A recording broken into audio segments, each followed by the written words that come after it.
தூத்துக்குடி மாவட்ட ஆட்சியர் அலுவலகத்தில் துணை முதலமைச்சர் உதயநிதி ஸ்டாலின் தலைமையில் ஆய்வுக் கூட்டம் நடைபெற்று வருகிறது. கூடுதல் விவரங்களை வழங்க செய்தியாளர் ராஜன் இணைந்திருக்கிறார். ராஜன், தூத்துக்குடியில் நடைபெற்றிருக்கும் வளர்ச்சி திட்டங்கள் குறித்த ஆய்வு பணி நடைபெற்று வருகிறது. யாரெல்லாம் கலந்திருக்கிறாங்க?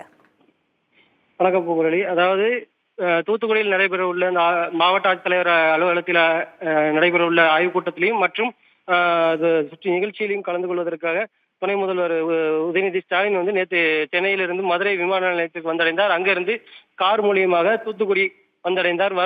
வரும் வழியில் இட்டயாபுரத்தில் வடக்கு மாவட்டம் சார்பில் அவருக்கு உற்சாக வரவேற்பு என்பது அளிக்கப்பட்டது. அதனைத் தொடர்ந்து தூத்துக்குடி புதூர் பாண்டியாபுரம் டோல்கேட் அருகே தெற்கு மாவட்டம் சார்பில் உற்சாக வரவேற்பு அளிக்கப்பட்டு அவர் தூத்துக்குடி தனியார் ரெசார்ட்டில் தங்கியிருந்தார். இன்று காலை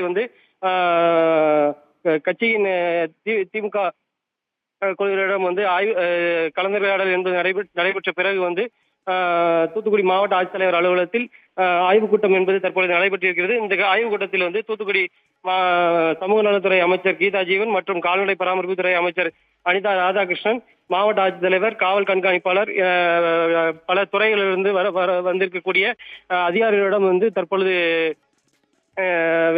கூட்டம் என்பது தற்போது நடைபெற்று இருக்கிறது.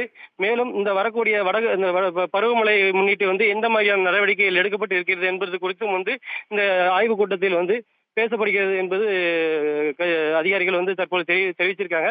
மேலும் இந்த ஆய்வுக் கூட்டம் நடைபெற்றுக் கொண்டிருக்கிறது. 2 மணி நேரத்திற்கு மேலாக நடைபெறும் என தெரிவித்திருக்கிறார்கள். இது முடிந்த பிறகுதான் செய்தியாளர் சந்திப்பு என்பது இருக்கும் என்பது கூறப்படுகிறது.